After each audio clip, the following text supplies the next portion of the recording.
Air, as in Air Jordan, Shoes, is Ben Affleck's fifth time directing, and while not as good as Gone Baby Gone, it's slightly better than The Town and Argo, and certainly better than Live by Night.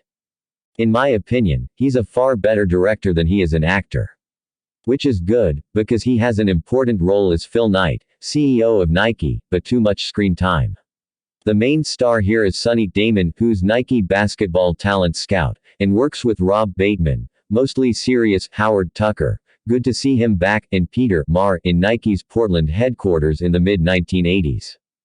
Together, they set out to make something of Nike's floundering basketball division, with all their revenue coming from selling running shoes, and being outperformed by Converse and Adidas.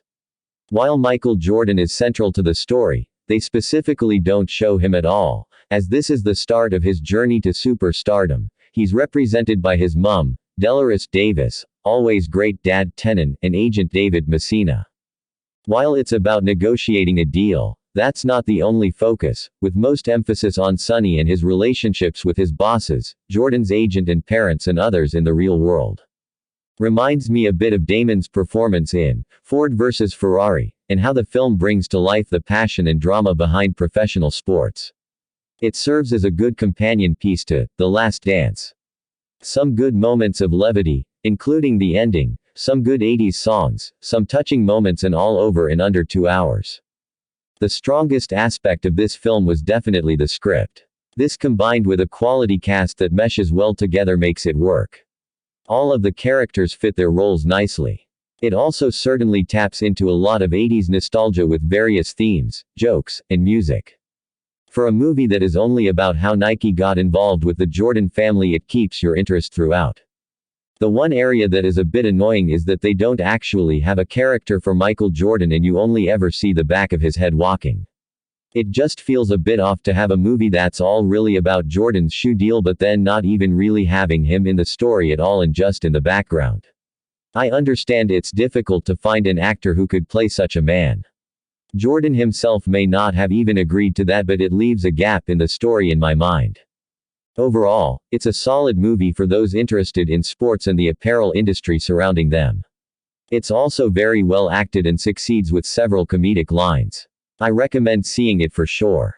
An interesting story everyone would want to know. Air is not as epic as the product it is talking about or the man who influenced the product the film is talking about, but the film is definitely about an iconic moment in the history of mankind, and Ben Affleck filmed it exactly like it should have been filmed, a mundane week in the office. It's not a sports movie, only a movie about a sports legend and how a shoe company's attempts to sign him to a shoe deal become a cultural phenomenon that fully changed the game off the court more than it did on, after all, who actually plays basketball wearing Jordans. It's not an exciting plot, but you can't help but to get excited about the origin of the greatest footwear since man created sandals to protect their feet. Honestly thought I knew everything about how Air Jordan came to be, and then Affleck makes a cool movie about things I did not know, but of course the big thing about the film is that it's about the team that comes together to persuade the GOAT that this was the way to go when he did not want to go that way. Nothing extraordinary about these people, and Affleck did not put much effort in convicting me otherwise, but that's what made what they did feel extraordinary. As a movie it seems like a total cliché of movies about the 80s, showcase the music, video games, etc., but Affleck does know how to use his friends like Matt Damon to weave an interesting tale of one of the greatest moments in history, and you know it is.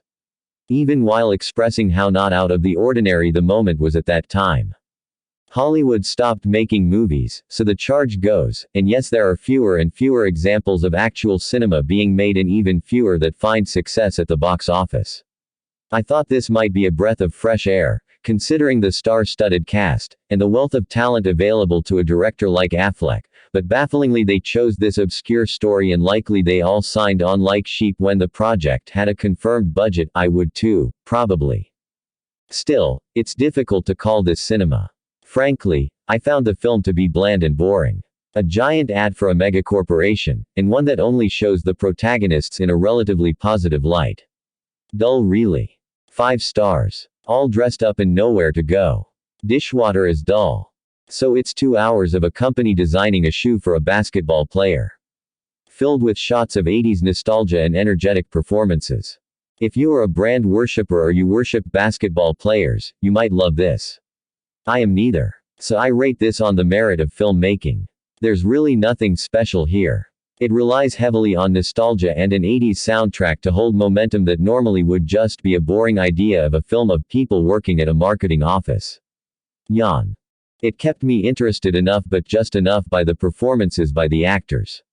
But not really enough meat and potatoes for 2 hours worth. Still, it's one of the few films playing this week in my town that isn't a sequel, Marvel franchise or other kids movies. There seem to be fewer and fewer movies that are not kids movies.